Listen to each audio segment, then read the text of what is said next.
everybody. I'm Jennifer Way, intuitive consultant, and here today, ta-da! I have my friend Tara Kaur, and she's going to introduce herself and what she does, and we've got an awesome video for you guys today. Yes, I'm so excited to be here, Jen. Thanks. So I'm Tara Kaur. I'm an intuitive. I'm a realm intuitive. I go to many realms.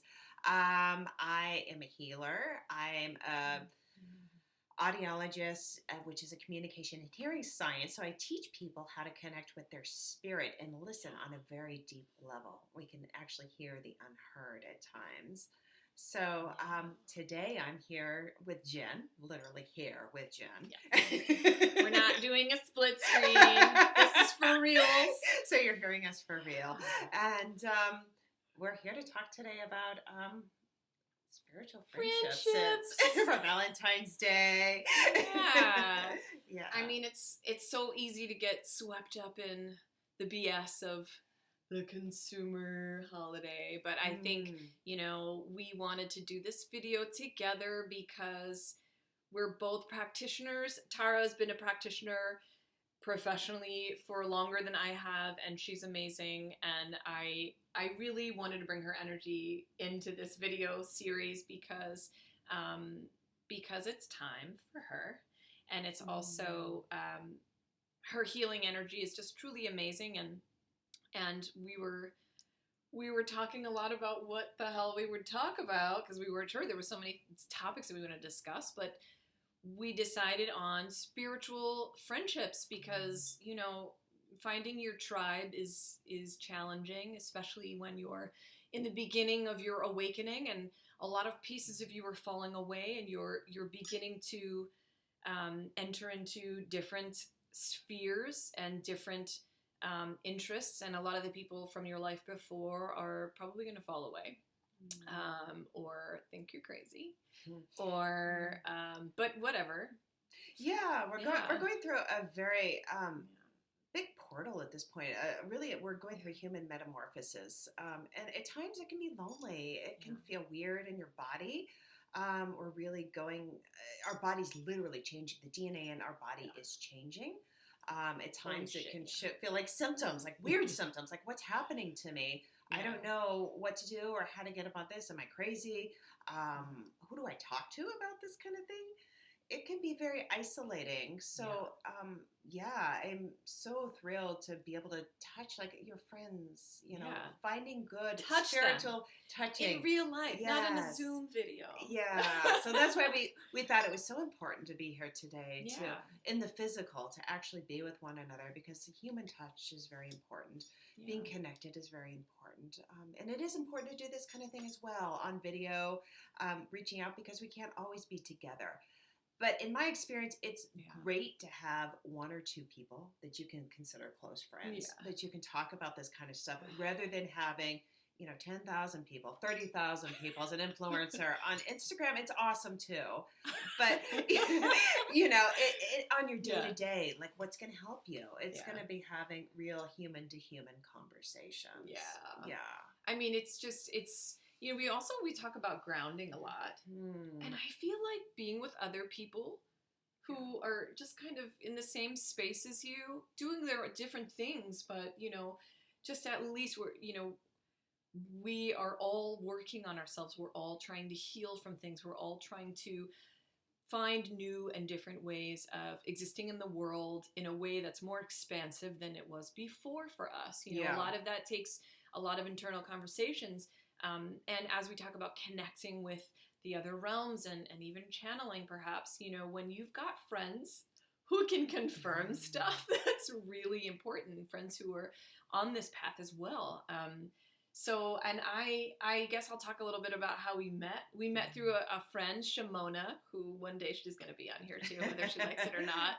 Yes. We're talking to you, Shimona. Anyway, she's a brilliant artist, and the first time I met Tara, we actually we started something called Mystic Mondays, and it was on the 11/11 portal of last year, and we decided to go on a hike in the woods, and we went to a place called Pyramid Rock, and I'm going to show pictures. If I can figure out how to edit it, I should be able to. Awesome. We'll figure it out. That's an awesome place. Yes. Yeah. And it's an amazing place. And we all three of us just had really amazing experiences. And then afterwards we were just in another random portal with, we just had such a great time.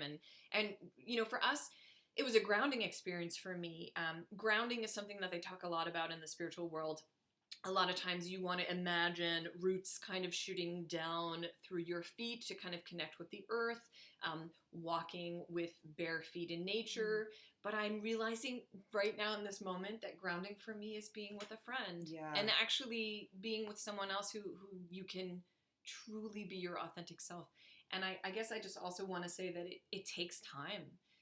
There was a lot of time between when I started my spiritual awakening and when I started finding that group. It was all about being more authentic to myself and recognizing the kind of friend I wanted to be, and then the friends that I realized I needed, or it's because I did want to hide under a rock for sure. Because it can be awkward and weird, and are people going to judge me? And and they do, because you have experiences. It's okay. And for me, grounding is simply there's a lot of stuff about grounding and spiritual hoopla and talk and blah blah blah blah namaste, right? Like it's very very uptight.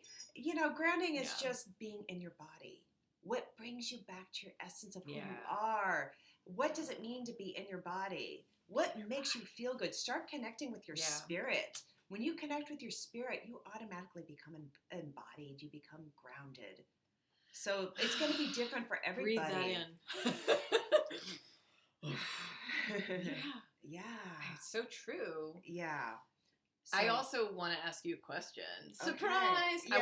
Yes. I want you to talk a little bit about the teaching that you do twice a week. She's a Kundalini yoga teacher, and that scares the crap out of me. And I've been resistant because I don't like being in a classroom, but I think I'm getting over it.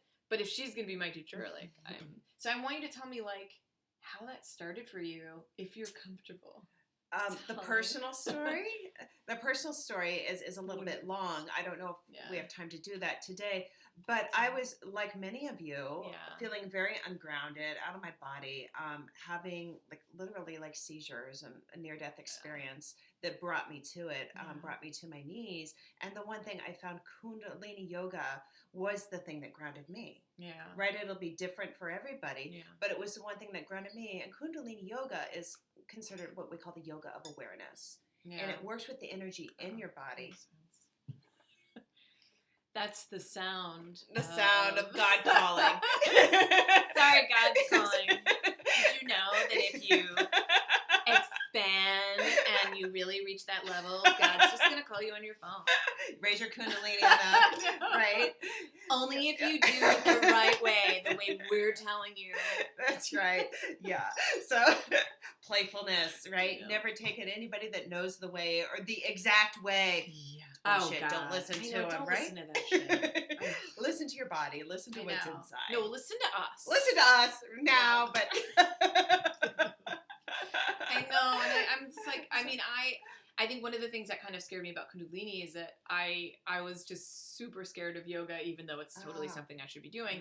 And I was even telling her, you have to be honest with your friends, even if they're the experts of this stuff, I'm that scares the crap out of me, being in a room with other people in tight clothes and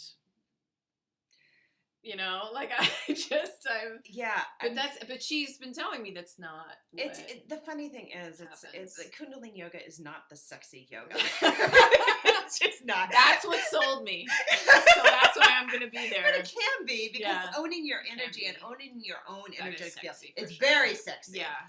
But we're going to do another video on that. But what you wear, we should do a whole video on yoga stuff. But what you wear is not the tight, spandex, looking good. And it's done with the eyes closed, which is amazing. And it's working with your own energetic field. Even better. Yeah. But loose, flowy clothes is it's not, I'm super excited. And it's about breath. It's really a lot of breath work for sure. It's a lot of things. It works. Yeah. It works. We have in Kundalini yoga we have 10 bodies. So it's bad enough you have to deal with one. God. We're actually working 10. That's like, but you've got energetic bodies. You've got an auric field. You've got your breath. Yep, your pranic body.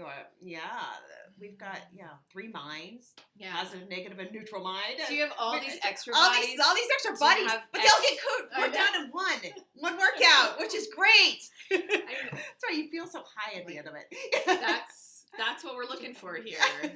I definitely, I think I'm readying myself to, I think that's another thing. It's like, I would never consider that unless I fell in love with the person who's like doing it, And I think when you meet friends who are having similar interests, they can introduce you stuff that you might be uncomfortable with. And, especially on the spiritual tip, there's so many things that are unexplored and a little weird and kind of scary. And I think that just having friends to kind of do that with is, and just even explore new stuff is, even try out the stuff that you learn on each other. We do that too. Sometimes, the last time Tara came over, she had a bong. I'm not saying that right. What is it? A gong! A gong! A bong!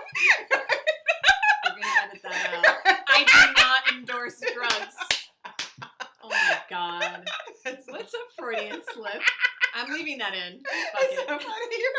Exactly. Last time Tara came over, she brought a bong. That's the kind of friend you want. No, I'm just kidding. No. A gong. I have kids. No. Oh, Jesus. Yeah. Mary. In a former life, yes. Yes. Oh, ISIS. Yeah, no. Okay. So she brought over a gong, and we did sound healing, for fun. This is what we do for fun. We had cookies. Yeah. Although I ate most of them. And then what else? And she did tarot readings. I mean, this is again astrology. We work at the chart a lot. We just worked on the chart as well. Again, is it elevating you or is it not? Anything you want to do, is this something that's elevating me or is it depleting me? That's kind of it's kind of easy. It's not hard to figure this stuff out, but we make it complicated by living in the mind. So it's once you get into the body, it's quite simple and it's quite profound. And does this feel good? Does it not feel good? And we're so used to being numbed out. So when you're looking for any kind of spiritual teaching or friend or, how does it make you feel? Yeah. That's it. Forget about what people say because they talk a lot of hogwash, joggish. But how does it make you feel? What is your experience of it? I always tell my classes whenever I do anything, don't believe me. Don't believe anything I say. What is your experience? If it makes you feel good, then great. Maybe it's a good practice. If it doesn't, maybe it's not the practice for you. But that's hold on, I need to well, think about something that you love. Yeah, we focus. We give so much energy to stuff that we don't like. I love my little puppy. I love having a good cup of coffee in the morning. I love warm baths at night. And I love hanging with my friends and making YouTube videos. Yes, I love that I get to be here with Jen. And, having a girl's day. And, having a girl's day. Having a girl's day. It's just so heartwarming. I know. Right? I know, I love it, right? I love you too. I love you. Right? I love you. I was say it back. No, I mean, I mean, we also wanted to do this because of Valentine's Day. Mm-hmm. I mean, I think it's also a message for everybody out there, love, we tend to define it in such a narrow way. And love is everything. It's everywhere. You should know that by now. And you got to celebrate it everywhere that it comes up for you in your life, everywhere that you've kind of brought it in, and friendship is just a huge way to do that. But just notice the vibration in your body as you think about it, right? As you think about friends that you love, as you think about things that make you feel good, things that make you feel embodied, it changes the vibration. Yes. And then you're actually, when you talk about these things, it changes your auric field. It changes the way you're vibrating in the world, the way you're moving through the world. And people notice that. And it changes your magnetization. And you're gonna attract, I know there's a lot about law of attraction that I'm sure everyone's heard, but you're gonna attract a similar, because like attracts like, and you're gonna attract that similar feeling of love, and then before you know it, you're gonna be surrounded by people who get you, And you know what? You don't need like 500. You know, you need one or two. And friendship is important, and we're so disconnected in this world. Everything is so. We were just talking. It was recording, so we didn't realize it. But we were just talking about like phone calls, and Tara called me on the phone like in the beginning of our friendship, and I was like, weirdo. Like, the person stalking me. She needs to text me and find out that it's okay to call me first. You know, like I was like, and then I was like, but like only like 15 years ago were we okay with like just calling somebody, and we gotta get back to that. So it's like I was uncomfortable with it, but I was very aware of my own discomfort, and I was like, but here I am complaining that I have no friends and like nobody likes me anymore because I'm all weird and do this channeling stuff, and here's a friend who's calling me, and like voice and sound and vibration is everything, and I know this, but I was like, I need to like break fucking through this stupid like lazy. So it was a push, and I'm so happy that I pushed myself because without judgment, that's which brings us back to the point I think we were talking in the beginning is that it really this path takes courage. Courage, right? Courage comes from my teacher always says from the French word cour, right? Coming from the heart. Coming from the heart. It really does. And it's when the suffering happens is when you're kind of standing on the end of the diving board and you feel like calling somebody and you don't because you're too scared or you're going to be judged or it's going to be weird. That's so true. But when you actually make that call, when you jump off the diving board, like you were saying, good point, life will attract, like your tribe will show up, your people will show up. They really do. Yeah, I'm all tingly. It's getting out of the comfort zone. Yay, we love to be tingly on Valentine's Day. I know. But actually, so we're going to be, this video is going to be posted on Mercury. Well, Mercury's going to fall into retrograde. Oh boy. So let's just throw that in there as well. We get a couple more minutes. We hope it shows up. Yes. Oh no, we're really long. It's already been 21 minutes. Okay. That's okay. We can wrap this up. Anyway. So Tara Kaur, if you're in Jersey City or anywhere in Jersey or New York City, you can find her. I'm going to post the information as well. She's an amazing woman, and she's my friend. I'm happy to call her my friend. And thank you for showing up on my channel. Yes. That's slowly being built. Yes. But, yes. And her channel's coming soon. Please look out for it. She gives amazing workshops. She does amazing healing work. She is a life changer. I strongly encourage anyone watching this to work with her. If you're local, even if you're not. Do you do phone stuff? Phone stuff. Oh my God. Anyway. Well, thank you for joining us, and we hope you have had a great Valentine's Day, and we also hope that Mercury in retrograde is going to give you some time to slow down and reflect. And spend time. This Mercury retrograde in particular, I know this is going long, is not so much about the communication failures of the computer breakdowns, but it really is about communication and connecting with your highest spiritual self. It's Mercury and retrograding through the sign of Pisces, so it's slowing down, taking time to the things that matter. Spend time doing that.